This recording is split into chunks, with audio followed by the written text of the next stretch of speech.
Mesdames et messieurs, bonsoir. Merci d'avoir choisi RTI1. Voici les grands titres de ce 20h.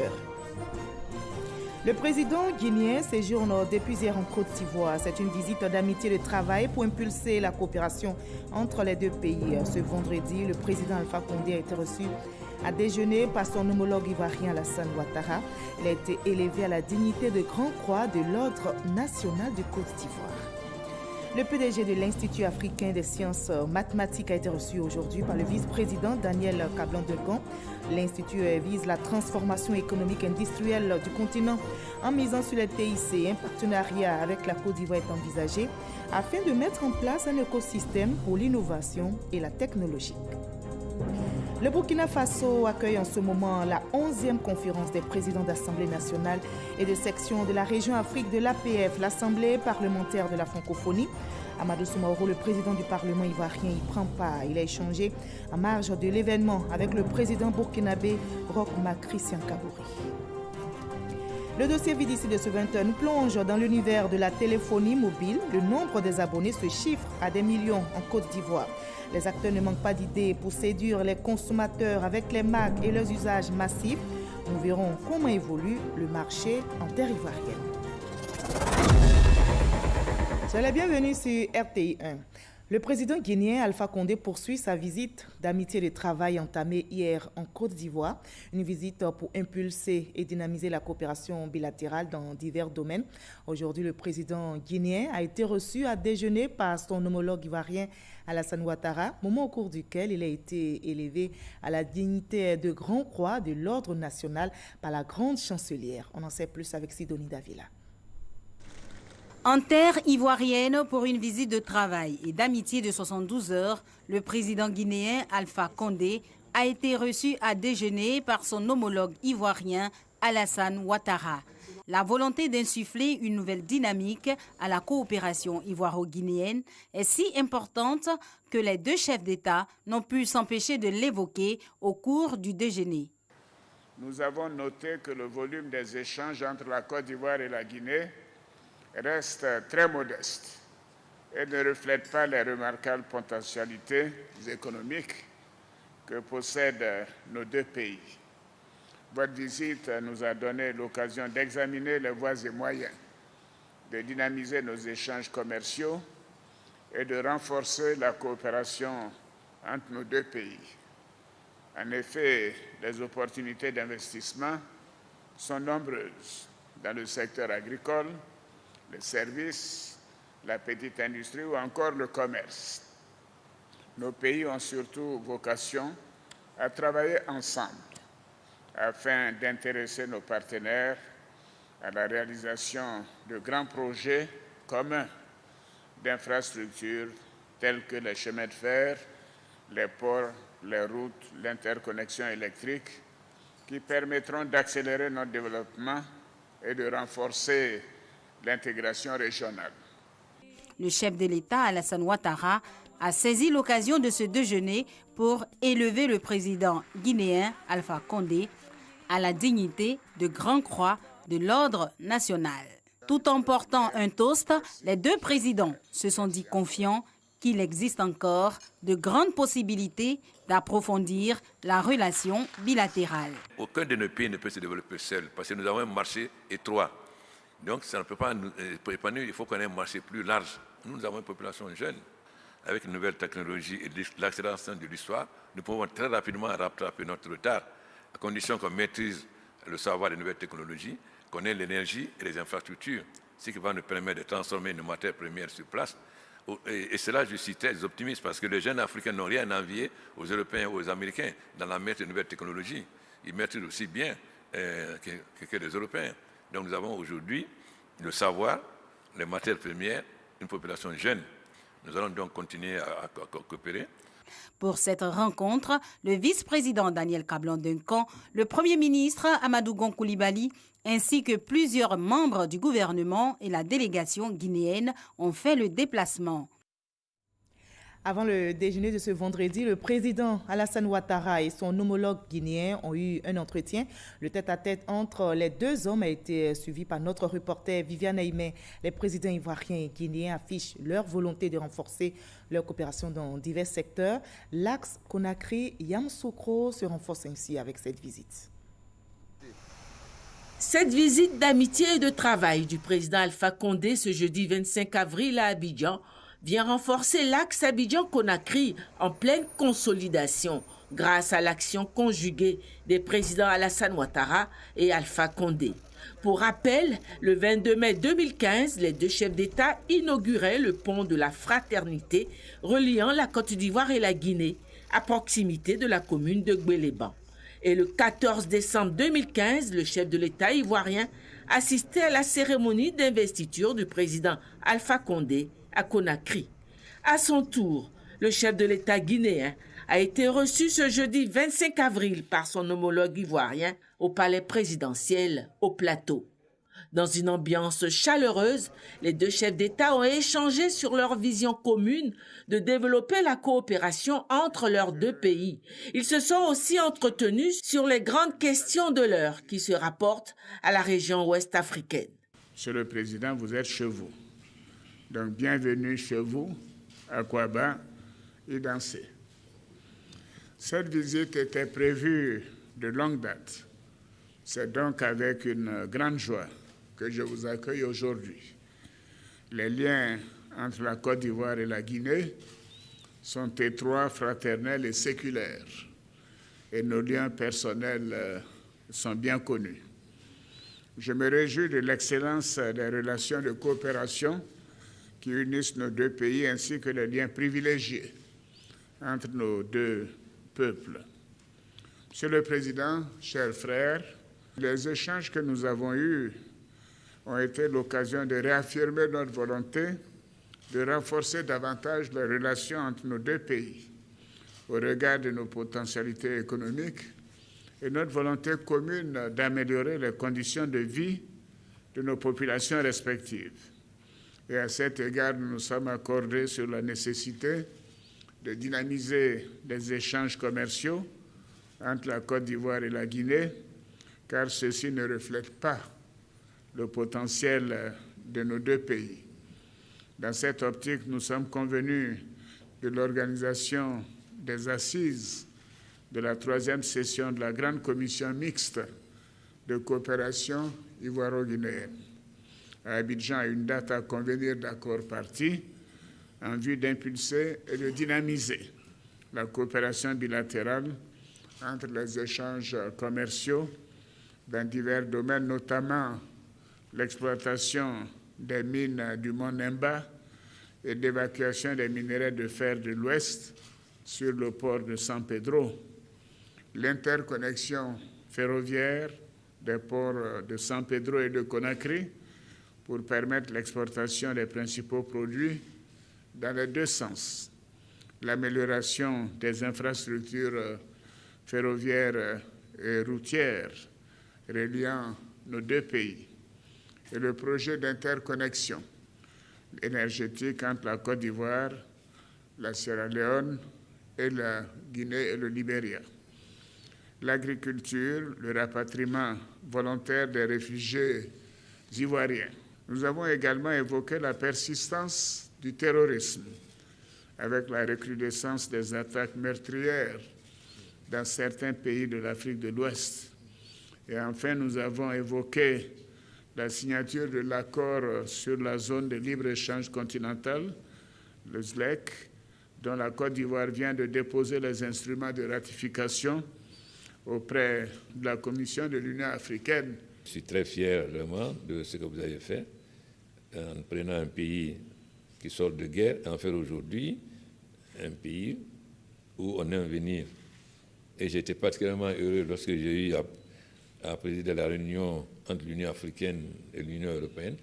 Et j'ai dit publiquement que la Côte d'Ivoire a mieux organisé que ce que nous avons vu en Europe. Donc c'était une fierté pour nous de voir qu'un pays africain pouvait recevoir l'ensemble des chefs d'État africains et européens mieux que l'Europe ne l'a fait. Et je n'ai pas manqué de le dire publiquement. Aussi, lorsque j'ai eu besoin de vous, vous avez envoyé des cadres de l'agriculture et de l'élevage qui sont venus en Guinée, et ce qui fait qu'aujourd'hui, nous avons relancé notre politique agricole. Grâce à votre coopération, aujourd'hui, nous avons commencé l'élevage de porcins, etc. Nous souhaitons renforcer nos relations avec la Côte d'Ivoire parce que c'est les mêmes peuples. Nous avons les mêmes préoccupations et les mêmes risques parce que nous avons une zone frontalière où il y a beaucoup de minorités, où il y a eu beaucoup de circulation des armes à cause de la guerre du libéral de Sierra Leone. Donc c'est une chose extrêmement fragile, d'autant plus que c'est habité par des minorités qui se retrouvent en Côte d'Ivoire, en Guinée, au Libéria, et qui ont eu à s'affronter militairement, et qu'il y a beaucoup d'armes qui circulent. Donc le point de sécurité est vraiment extrêmement important pour nous aujourd'hui. Nous devons faire très attention au développement du terrorisme, parce qu'aujourd'hui, tant que c'était le nord du Mali, mais aujourd'hui ça descend, c'est-à-dire quand c'est des Touaregs, c'est facile d'arrêter un Touareg aux frontières, de ne pas le laisser rentrer. Mais quand c'est un peu un Malinké ou un Mossi, on ne peut pas, d'autant plus que les familles se retrouvent des deux côtés.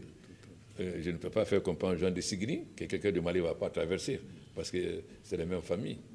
Donc aujourd'hui, il nous est impossible d'arrêter les terroristes, parce que nous ne pouvons pas les bloquer à la frontière. C'est pourquoi le point de sécurité devient extrêmement important.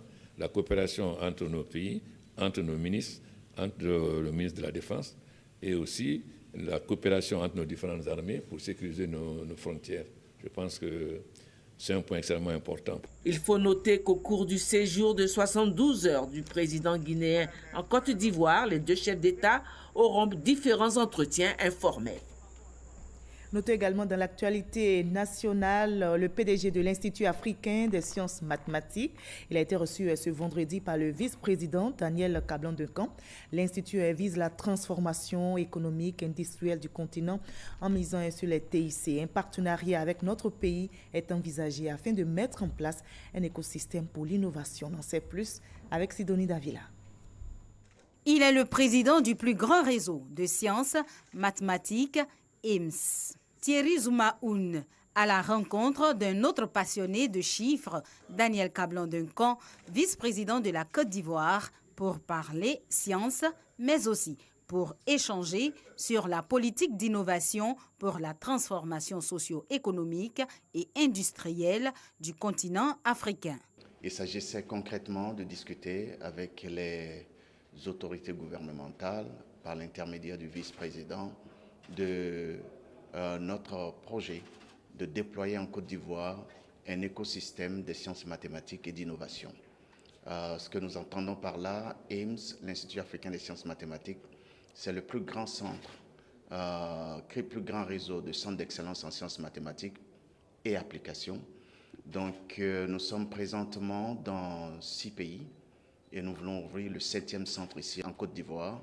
Il s'agit d'un ensemble de programmes portés sur les technologies de pointe, sur les formations scientifiques, sur les inventions et les découvertes, sur l'amélioration de la qualité de l'enseignement des sciences mathématiques, sur le développement des liens entre les sciences mathématiques et le monde de l'entreprise. Dans ce projet, la Côte d'Ivoire gagne 3 choses. La première chose que la Côte d'Ivoire gagne, c'est d'être la tête de pont dans la sous-région en termes de formation de scientifiques. Deuxième chose, c'est de renforcer la recherche scientifique, non seulement en Côte d'Ivoire, mais aussi dans la région. Et troisièmement, c'est le positionnement stratégique et technologique de ce pays. Nous voulons y contribuer. Pour son modèle scientifique de réflexion indépendante, l'Institut a acquis une renommée internationale. IMS, c'est plus de 740 diplômés de 42 nations africaines. Et nous partons plus loin au Burkina Faso qui accueille en ce moment la 11e conférence des présidents d'Assemblée nationale et de section de la région Afrique de l'APF, l'Assemblée parlementaire de la francophonie. Amadou Soumaoro, le président du Parlement ivoirien, et Janou Aoussou Kouadio, président du Sénat, y participent. Avant l'ouverture de cette cérémonie ce vendredi, hier jeudi, Amadou Soumaoro a échangé avec le président burkinabé Roch-Marc Christian Kaboré. Moussa Konaté est notre envoyé spécial à Ouagadougou. Amadou Soumaoro est à Ouagadougou, la capitale du Burkina Faso. dans le cadre de la 11e conférence des présidents de l'Assemblée de la région Afrique, de l'Assemblée parlementaire francophone. Reçu à Kosiam par les présidentielles, le chef du Parlement ivoirien est porteur des messages du président Alassane Ouattara à son homologue du Faso, Marc Christian Kabouri. Avec le chef de l'État du Burkina, nous avons échangé sur les relations bilatérales entre la Côte d'Ivoire et le Burkina Faso. Vous savez que nos deux pays sont liés, tous les Ivoiriens. Quand nous sommes à Ouaga, nous sommes chez nous. Nous sommes deux pays liés par le destin. Donc voilà un peu la raison pour laquelle le président du Faso m'a accordé une audience. Une rencontre qui démontre l'excellence des relations ivoiro-burkinabées. La Côte d'Ivoire sera également représentée à cette rencontre des présidents de Parlement par une délégation du Sénat conduite par le président Jeannot Ahoussou Kouadio. Et dans le cadre de cette coopération avec la Côte d'Ivoire, le ministre burkinabé de la Culture, des Arts et du Tourisme, Abdoul Karim Sanogo, en visite à Abidjan, a eu une séance de travail avec son homologue ivoirien du tourisme et des loisirs, Siandou Fofana.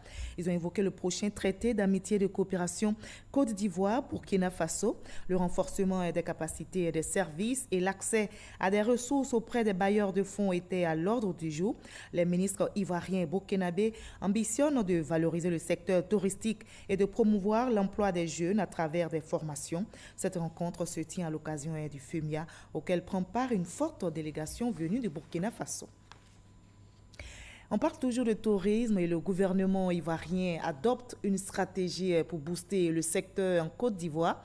La nouvelle politique prend en compte le tourisme de loisirs et celui des affaires à travers la réalisation de plusieurs projets concernant les infrastructures et l'amélioration des services. La stratégie soutenue par la BAD prévoit 9 réformes qui vont coûter 3 200 milliards de francs CFA. Francis Boifou. La nouvelle vision du gouvernement concernant le secteur touristique est basée sur une stratégie dénommée Sublime Côte d'Ivoire. C'est la stratégie dont le gouvernement s'est doté, qui vise à faire de notre pays la 5e puissance touristique du continent et faire en sorte que nous soyons un secteur qui crée un peu plus de 375 000 emplois d'ici 2025 et faire de la Côte d'Ivoire co-leader du tourisme d'affaires au niveau africain. Pour la réalisation de ce projet, il faut 3 200 milliards de francs CFA. Voilà qui explique cette séance de travail entre le ministre du Tourisme et des Loisirs et le vice-président secteur privé de la Banque africaine de développement, BAD, représentant le président de l'institution. Faire en sorte que nous captions les financements qui existent au niveau de la BAD. Et donc cette approche vise naturellement à les intéresser à notre secteur et que nos dossiers de financement, en arrivant sur leur table, ils soient suffisamment imprégnés de cela et qu'on gagne en temps. Dans le cadre de notre stratégie pays, qui est une stratégie conjointe Banque africaine de développement, gouvernement de Côte d'Ivoire, nous pouvons très bien décider de mettre en priorité des investissements de nature touristique. C'est un premier élément. Second élément, également dans notre volet public, nous sommes déjà actifs dans des domaines très importants et essentiels au tourisme, comme le développement routier, le développement de l'énergie, etc. Ce sont des dimensions essentielles. Outre la recherche de financement, le ministre du Tourisme et des Loisirs, Siandou Fofana, entend communiquer sur les avantages qu'offre l'industrie touristique dans l'économie nationale. L'Union africaine vient de lancer ses activités pour l'année 2019. Le ministre des Affaires étrangères, Marcel Amontano, qui a pris part, invite à la recherche de solutions durables sur les causes de déplacements forcés en Afrique. La cérémonie s'est tenue au plateau en présence de plusieurs diplomates et autres personnalités. Ahmed Traoré, Kolo Klubali. Année des réfugiés, des rapatriés et des personnes déplacées vers des solutions durables aux déplacements forcés en Afrique, thème de l'année 2019 de l'Union africaine. Au cours de cette rencontre, Marcel Amontano, ministre des Affaires étrangères, a invité les États à mener les réflexions sur les causes des déplacements forcés en vue d'y trouver des solutions durables. Pour le chef de la diplomatie ivoirienne, l'organisation africaine entend ainsi rappeler aux États leurs obligations vis-à-vis de ces personnes et les encourager à poursuivre leurs efforts en matière de protection et d'assistance en prenant en compte leurs besoins. Le choix de ce thème s'inscrit dans le cadre de la commémoration du 50e anniversaire de la Convention de l'OUA de 1969, régissant des aspects propres à la question des réfugiés en Afrique d'une part, et du 10e anniversaire de la Convention de Kampala de 2009 sur la protection et l'assistance aux personnes déplacées internes en Afrique d'autre part. Une initiative jugée opportune par la représentante de l'Union africaine en Côte d'Ivoire. À la fin de cette cérémonie, la directrice de la DARA, la direction d'aide et d'assistance aux réfugiés et apatrides, a présenté le livre blanc pour l'année 2018 des activités de sa structure. Par ailleurs, le ministre des Affaires étrangères a remis symboliquement les cartes biométriques à 2 réfugiés. Les villes d'Aboisseau et d'Adzopé auront leur CHR. Ces 2 ouvrages vont coûter 57 milliards de francs CFA. Les travaux démarrent dans quelques jours et les édifices seront livrés dans 16 mois. Une convention, comme vous le voyez sur ces images, a été signée aujourd'hui à la primature et c'est le ministre Kobena Kwasi Agyumani qui a représenté son collègue de la santé à la rencontre avec l'opérateur chargé du projet. Le dossier VDC de ce 20h nous plonge dans l'univers de la téléphonie mobile. Le secteur a le vent en poupe. Le nombre des abonnés se chiffre à des millions en Côte d'Ivoire. Difficile aujourd'hui de se passer d'un téléphone portable. Ces gadgets ont remplacé l'agenda, la calculatrice, les lecteurs MP3 et MP4 et même nos ordinateurs. Les acteurs rivalisent donc d'idées pour séduire les consommateurs avec les Mac et leurs usages massifs. Christian Dago et Didier Nguessan nous expliquent comment évolue le marché ici en Côte d'Ivoire.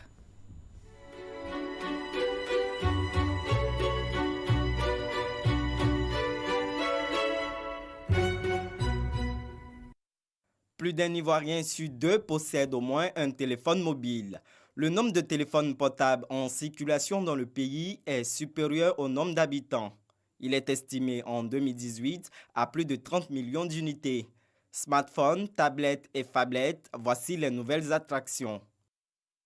Comme dans la plupart des pays africains, le marché ivoirien du téléphone mobile est dominé par des fabricants internationaux. Depuis notre ouverture en 2016 jusqu'à l'heure où nous parlons là, on sent que le volume augmente d'année en année. Non seulement on a des partenariats avec les opérateurs, mais on permet à tout le monde d'avoir à un prix qui est vraiment raisonnable. Pour les clients de ce fabricant américain, posséder un smartphone est une identité sociale. J'ai décidé de choisir d'acheter un parce que je me sens plus à l'aise avec le téléphone et j'aime bien son design et je suis plus habituée à utiliser, donc je pense que j'aurais du mal avec un autre téléphone. Le prix est excessif mais il est durable et c'est pour ça que j'ai fait ce choix-là. Parce que j'ai fait la comparaison avec d'autres Android et j'en suis au point que me convient bien. Sur les marques de téléphone en provenance d'Asie, ses clients ont réussi à surpasser certains préjugés. Les premiers portables qu'on appelait Shinshop, quand vous mettez le portable par exemple en français, vous voyez Bluetooth, vous allez voir dans bleu, avec même, on va dire, les logos n'étaient pas nets, tout ça. Mais aujourd'hui, c'est carrément différent, quoi. Déconstruire les fausses croyances en améliorant le produit. Une approche marketing qui vaut son pesant d'or. En moyenne par semaine, on va au-delà de 8000 pièces de smartphones par semaine. Nous avons étudié un peu la mentalité des Ivoiriens. Nous avons répondu à leurs attentes. Donc, ce qu'ils recherchent dans les téléphones de grande marque, ils ont la possibilité de le retrouver dans les téléphones. Donc, il n'y a vraiment pas de complexe à ce niveau. Derrière cette croissance se cachent des dénicheurs de marché à fort potentiel qui n'hésitent pas à venir sur place en Côte d'Ivoire, là où d'autres marques se font représenter. Nos produits sont focalisés sur les consommateurs. Le design de nos téléphones est confectionné en fonction des besoins des consommateurs africains. La Côte d'Ivoire représente 20% de notre marché de smartphones. Notre marque est dans le top 5 dans 10 pays et c'est la place que nous occupons dans le monde. La contrefaçon affecte les affaires. Nous avons besoin de l'aide des gouvernements pour combattre et protéger le business. Auparavant appelés Shintok, en rapport à leur provenance et à la qualité jugée bas de gamme, ces produits se sont nettement améliorés ces dernières années, faisant chuter le coût du smartphone sur le marché ivoirien. Autre levier de cette dynamique, la vente en ligne. Un téléphone sur 3 est acheté via les plateformes de e-commerce. Les commandes sont préparées dans ces entrepôts. Une fois que la commande a été passée par le client sur Internet et validée par notre service client, on va prendre le relais et on va aller livrer les clients à l'intérieur du pays et partout à Abidjan. On a aujourd'hui plus de 500 vendeurs actifs de téléphones sur la plateforme. À côté de cette plateforme, d'autres exercent dans l'informel. À Djamé Black Market, il est 7 h du matin. Pour Pascal, c'est une nouvelle journée qui commence. Ici, c'est sous des abris de fortune que se fait le business. On se connaît, tu vois, non? Si tu as 80 000 euros, tu donnes. Ces vendeurs sont des blackies, les hommes d'affaires dans le jargon du marché noir. Ils disposent de tout type d'appareils, à condition bien sûr d'y mettre le prix. Un truc de 500 000, nous on peut vendre au moins à 450 000. Contrairement aux revendeurs agréés, ce marché a mauvaise réputation. La plupart des appareils vendus seraient d'origine douteuse. Parallèlement à la distribution, d'autres activités se sont développées autour du téléphone portable. Marcelin, ancien étudiant, s'est reconverti en réparateur. Je suis rentré dans la réparation depuis 2011. Je peux réparer environ 6 téléphones par jour. Je peux réparer au-delà, mais ça dépend aussi souvent des pannes. Pour les téléphones qui ont des services après-vente, moi je vais dans ces services-là que lorsque le téléphone du client est éteint et puis ce client est sous garantie. Pour garantir votre téléphone, dès que vous avez un problème, la première idée qui doit vous venir en tête, c'est de venir dans le centre de services agréés. La garantie que nous offrons couvre 12 mois. Il y a des conditions. On dit tout dommage qui est dû à l'utilisateur n'est pas couvert par la garantie. Avec l'arrivée sur le marché de nouveaux terminaux chaque année, la Côte d'Ivoire reste une terre promise des téléphones mobiles à l'instar de la sous-région. Selon un rapport publié en 2016, l'Afrique subsaharienne, avec 6,1% de taux de croissance moyen, reste le marché le plus porteur du téléphone mobile. Voilà, téléphonie mobile, comment les acteurs séduisent les consommateurs. C'est un dossier réalisé par Christian Dago et Didier Nguessan. Le salon africain du drone a ouvert ses portes cette semaine ici à Abidjan. Au cours de ce salon, les professionnels du secteur maritime, portuaire et industriel ont mené des réflexions sur l'usage du drone. L'objectif est de sensibiliser à l'utilisation du drone professionnel et surtout de créer un cadre légal pour son exploitation rationnelle en Côte d'Ivoire. Le reportage de Jean Magagui et Franck Wadio nous sera proposé dans nos prochains journaux. Une rencontre entre le ministère de la Promotion et de la Jeunesse, de l'Emploi des Jeunes et l'Union des villes et communes de Côte d'Ivoire, UVICOSI, a eu lieu cette semaine également au plateau à Abidjan. Cette séance de travail entre dans le cadre des rencontres d'explication du programme social du gouvernement concernant le volet autonomisation des femmes et des jeunes entreprises par le ministre Mamadou Touré. On en sait plus avec Théodore Zouzou et Franck Wadio. Permettre à 500 000 jeunes d'obtenir un emploi durable et à 150 000 autres d'accéder à un stage, l'objectif de cette séance de travail.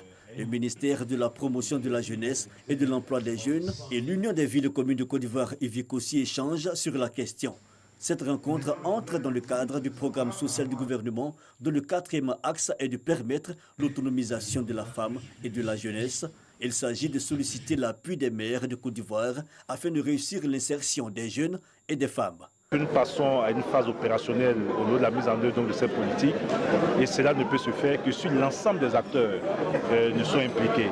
Et les maires pour nous sont des acteurs clés qui nous permettront donc de toucher les jeunes dans les hameaux les plus reculés. L'initiative du ministre Mamadou Touré a permis d'évaluer la coopération entre les maires, de décliner la politique sociale du gouvernement à travers 4 dispositifs qui sont le renforcement des compétences, la mise en stage à l'entrepreneuriat des jeunes ainsi que les travaux à haute intensité de main-d'œuvre. Les maires de Côte d'Ivoire apprécient. Nous sommes, en tant que maire de Côte d'Ivoire, nous sommes déterminés à être des bras séculiers éclairés de la mise en place du programme social du gouvernement qui touche avant tout nos populations. Nous avons donné aussi notre parole pour que nous soyons toujours là quand on va nous appeler pour que nous puissions assurer justement ce programme social du gouvernement. Les maires seront plus impliqués, seront les points focaux pour que les problèmes de jeunesse, les problèmes d'emploi seront traités à la racine. Cette rencontre vient après celle accordée au ministre des Sports, du Tourisme, de l'Artisanat, de la Salubrité, du secteur privé et des chambres consulaires afin d'éviter la précarité touchant les femmes et les jeunes de Côte d'Ivoire d'ici à 2020. Et on termine par cette autre nouvelle concernant les jeunes. Les élèves précisément dans le secondaire pourront avoir leur moyenne du deuxième trimestre. Le SNESI, le syndicat national des enseignants du second degré, a levé son mot d'ordre de rétention des notes. C'est le fruit des négociations entre les syndicats et le ministère de l'Éducation nationale, de l'enseignement technique et de la formation professionnelle à Grand-Bassam. Le secrétaire général du SNESI appelle les enseignants à terminer les corrections des évaluations et à rendre les moyennes. Je rappelle, pour terminer ce journal, que le mercredi 1er mai est le jour de la fête du travail. Ce jour est déclaré jour férié chômé payé sur toute l'étendue du territoire par le ministre de l'Emploi, de la Protection sociale. Merci de nous avoir suivis. À 23h, retrouvez Michel Mambo. Moi, je vous dis à demain 20h.